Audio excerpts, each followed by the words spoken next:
Hi everybody, my name is Dr. Hilary Powell, and I'm here presenting on navigating caregiver stress and wellness in a three-part mini-series. This is the second part of that series. So as I've mentioned before, caregiving is incredibly valued and needed, and yet it comes with a lot of stress. If this stress goes unchecked and continues to build, it's associated with what's known as caregiver burnout. Caregiver burnout is defined by the American Medical Association as a state of physical, emotional, or mental exhaustion that can create negative and unconcerned caregiver attitudes. In this way, it can be negative for the loved one who's being caregiven for, but it can also be incredibly distressing for the caregiver themselves. So in this mini-series, I'm talking about stress, what it does for us, but I'm also wanting to look more specifically at the experiences of stress that caregivers have. And we'll talk a little bit about how you can de-stress and promote wellness in your own life. In our first video in this series, I spoke about what stress is and what it does for us, and what happens when it becomes chronic. In this part, I'm going to talk a little bit more about caregiver stress specifically. What are those stressors that caregivers tend to report?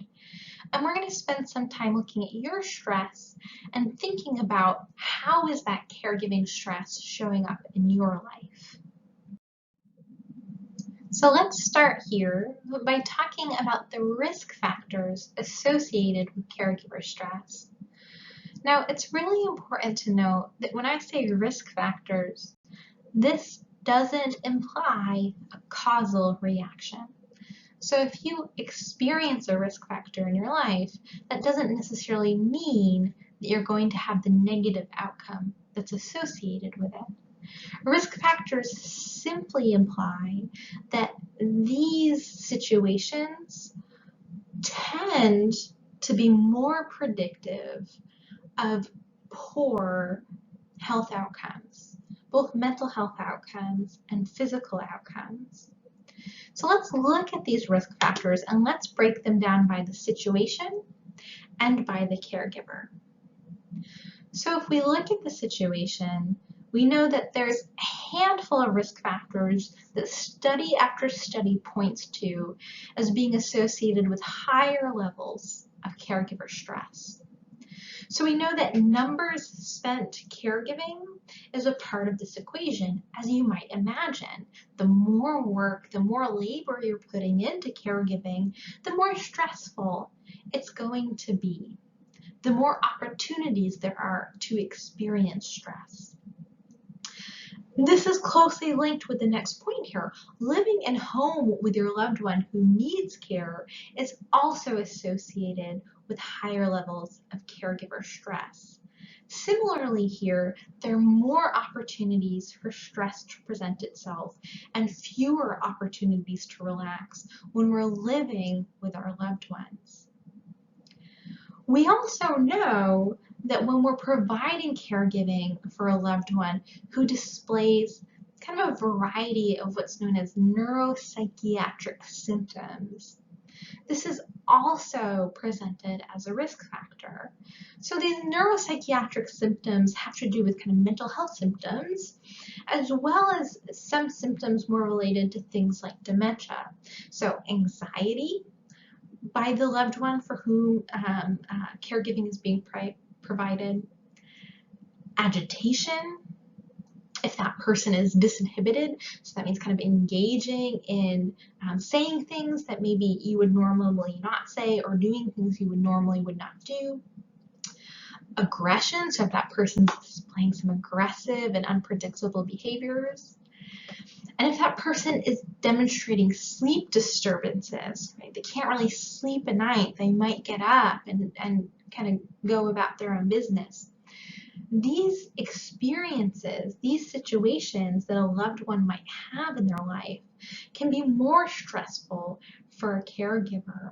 It presents more opportunities for kind of navigating these kind of immediate stress situations, like your loved one being really anxious themselves, not being able to calm down, or your loved one getting up a lot at night and you feeling like you have to get up with them.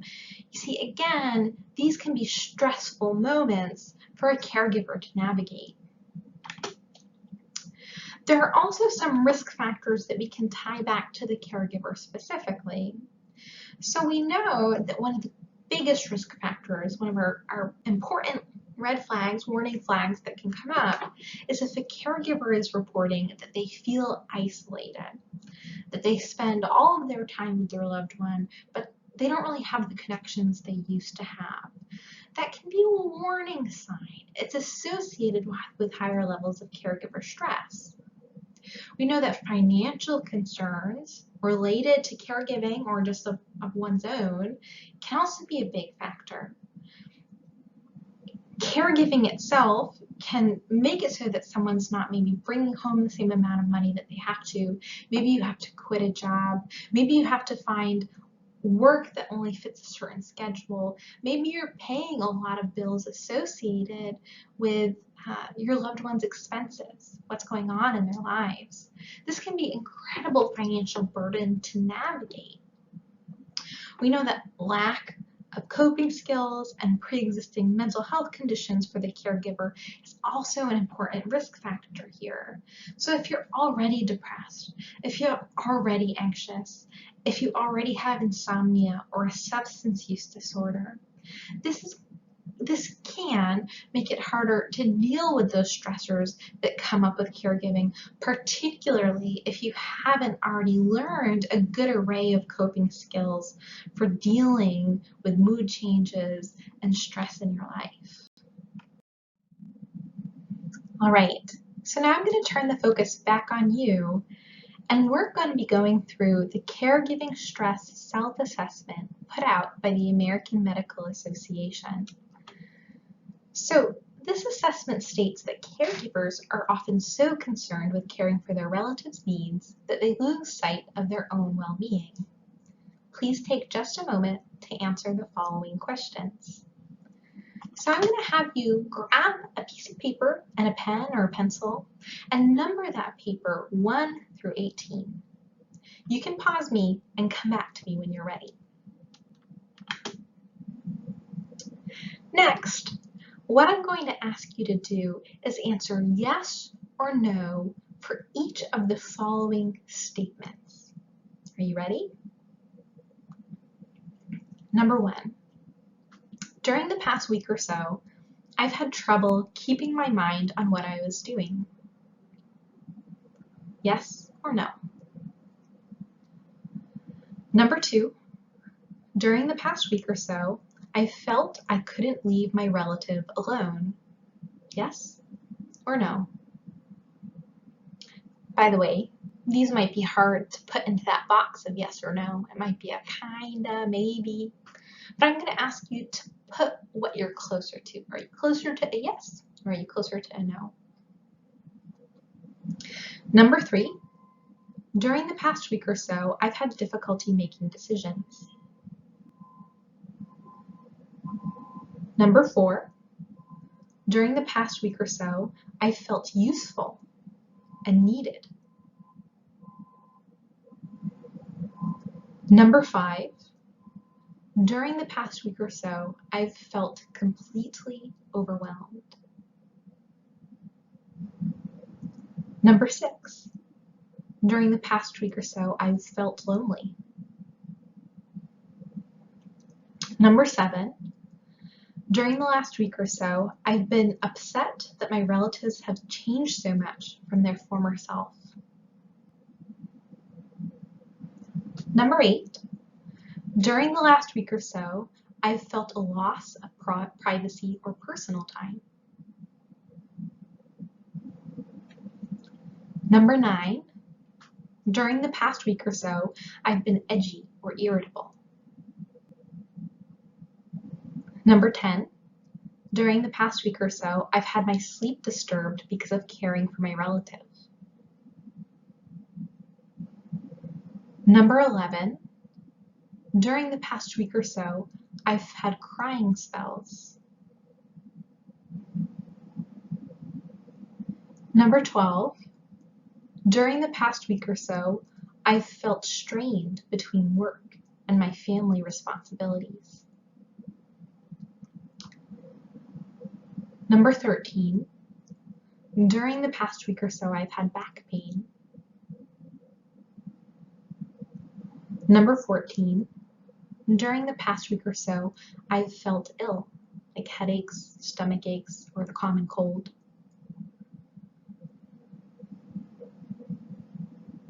Number 15, during the past week or so, I've been satisfied with the support my family has given me.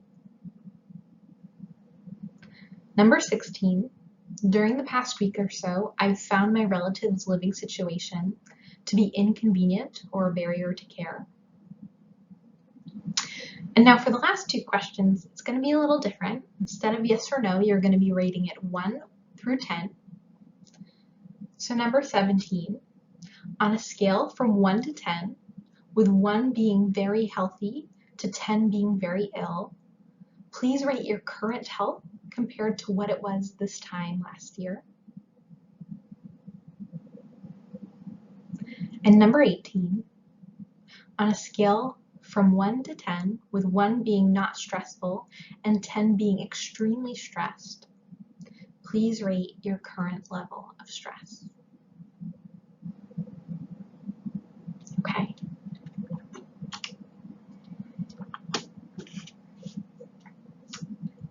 So now I'm going to ask you to score your own measure.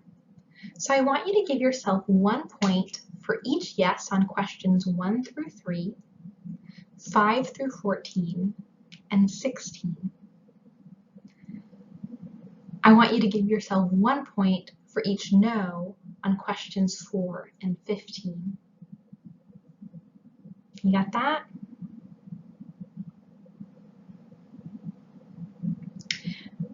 So give yourself a moment to do this scoring. Essentially give yourself a point for every yes, except on numbers 4 and 15.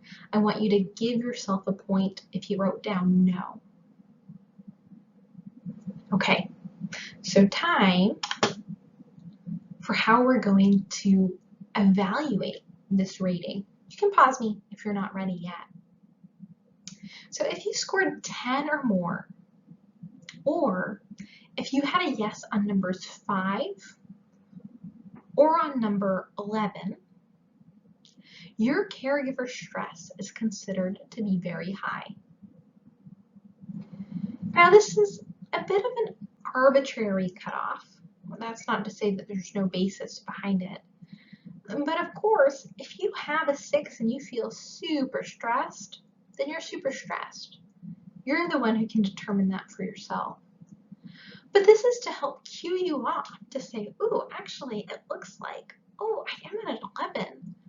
That might be concerning. Maybe you're just below the cutoff at an 8 or a 9. That's important to note too. So how do you feel about your rating on this measure? And are you surprised? Take a moment to think about it for yourself. Now, generally speaking, there are some common signs of chronic stress that are going to apply to stress that comes up with caregiving. So I want you to be aware of what those look like as well.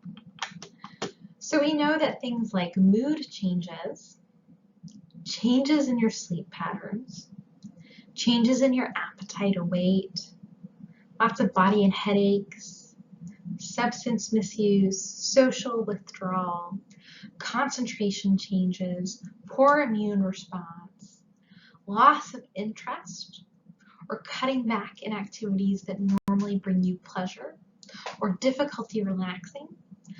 All of these are signs that most anyone's going to experience if they have a lot of stress in their lives that isn't letting up.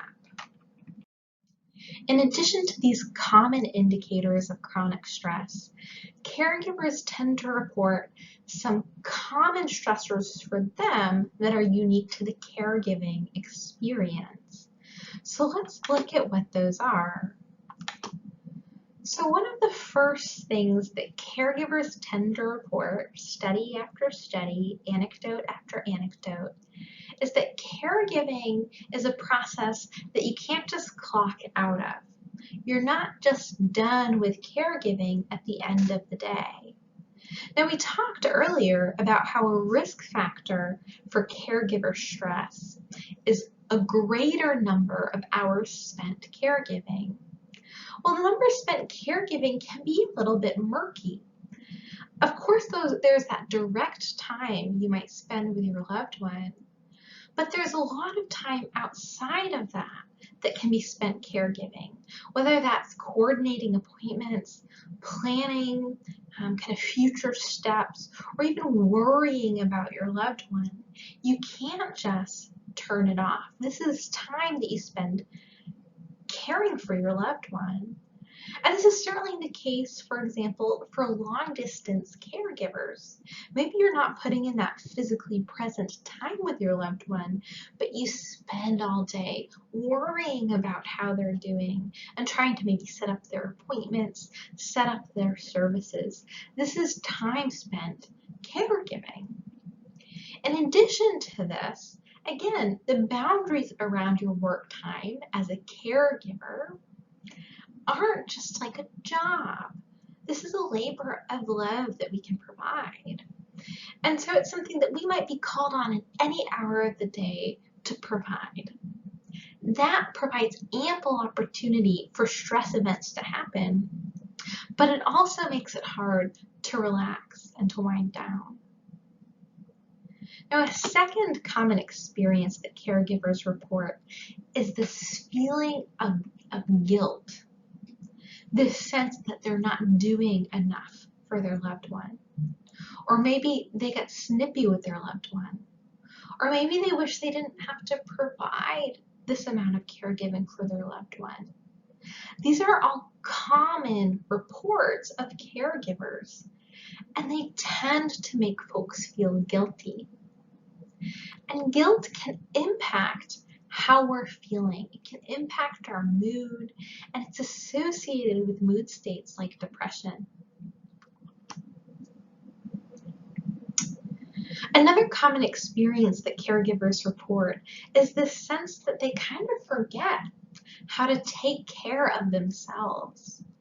If they do get a weekend on their own, they might not even know what to do with that time. Or they might be going about their normal day and they forget to do things like drink water or eat a meal. They're so tuned into the needs of their loved ones that their own health, their own needs become deprioritized and sometimes forgotten. Another common stressor that's really unique to caregiving is the sense that roles have become reversed. Maybe you're providing caregiving for a parent, or an aunt, or an uncle, or a spouse. Maybe you're providing caregiving for someone that you've looked up to, who you've seen as a mentor in your life. It went from a relationship where maybe they provided you a lot of support in your day-to-day living to now you providing a lot of support for them. Now, this kind of role reversal, role change is associated with the process of grief. We can grieve the way relationships have been. We can grieve the loss of that kind of immediate support that we used to receive from our loved one. It's a big change to take on the role of caregiver. It requires a lot of shifts in identity, and that's hard to do. Another common thing that caregivers report when they're feeling really stressed is that they felt like they didn't have a choice and that they were forced into it. People might state that, of course I want to take care of mom, but I'm not ready. They might feel like, oh, why am I the only one stepping up to the plate here? Now, feeling forced into it can also lead to a sense of resentment. Like, oof, I didn't sign up for this. oh, why is this taking away from these other important areas of my life? And that resentment can also be associated back to that sense of guilt. So these caregiver stressors, they can kind of play off of each other. And the last common stressor that caregivers report that I'm going to cover today is this sense or this knowledge that the situation isn't meant to get better. Maybe a person's health is declining, they're continuing to age, or maybe they have a chronic condition that we simply know it's not something that somebody recovers from. This can make a person feel hopeless. It can make it feel hard to be optimistic. It can make us engage in a lot of that kind of future thinking about negative events to come. And that can impact how we're feeling. So an important thing that I want to note here is that just because you experience a lot of caregiver stress doesn't mean that you're going to experience no rewards from caregiving. It's not an either or situation. It can be an and. So we often think that if you're experiencing a lot of caregiver stress, you're probably not feeling rewarded in the work that you're doing. But caregiving isn't as straightforward as that. It's actually really common for individuals to state that they feel both stressed as a caregiver and rewarded. So right now I'm going to ask you to kind of drop an anchor with where you're at. And I want you to reflect on what are your warning signs that your stress is increasing.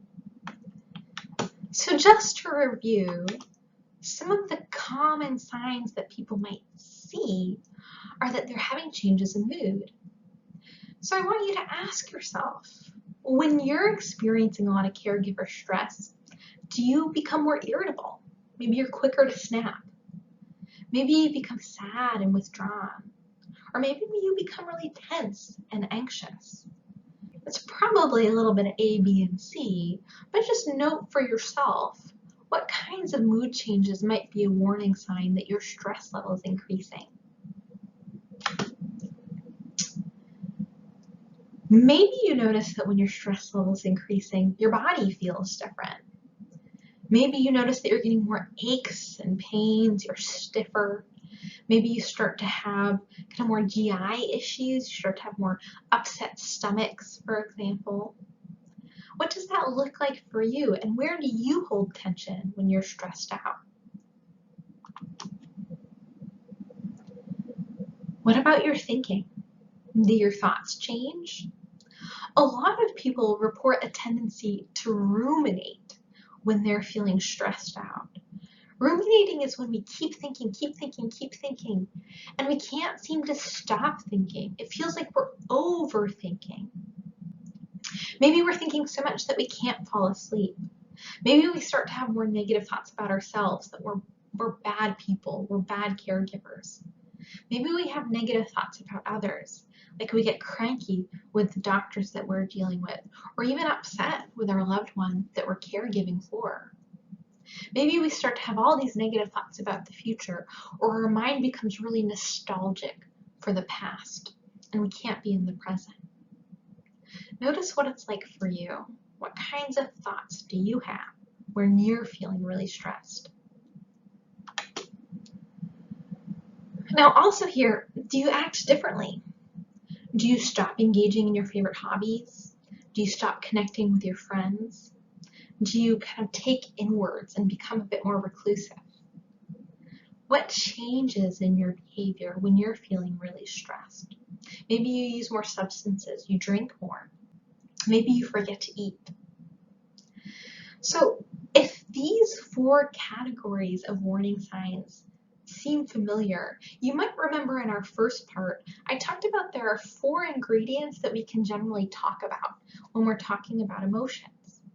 That's going to be the physical impacts, the emotional impacts, the cognitive or thinking impacts, and the behavioral impacts. Similarly for you, I want you to take stock of what are the physical, emotional, cognitive, and behavioral changes that tend to happen for you when your caregiving stress load is up there. Because the better we are at noticing our stress levels, at dropping that anchor and seeing where we're at, the more we can do to prevent that stress from kind of going through the roof and even becoming burnout. Now, in this part of the mini-series, I've talked more specifically about what caregiver stress looks like. The next part, I think, is the most fun part, and I'm going to be telling you ways and approaches and skills for de-stressing and promoting wellness in your life. Thank you to the Hawaii Resiliency Fund through the Hawaii Community Foundation for their generous support for the College of Caregiving series with the Caregiver Foundation. We're grateful for all that you do.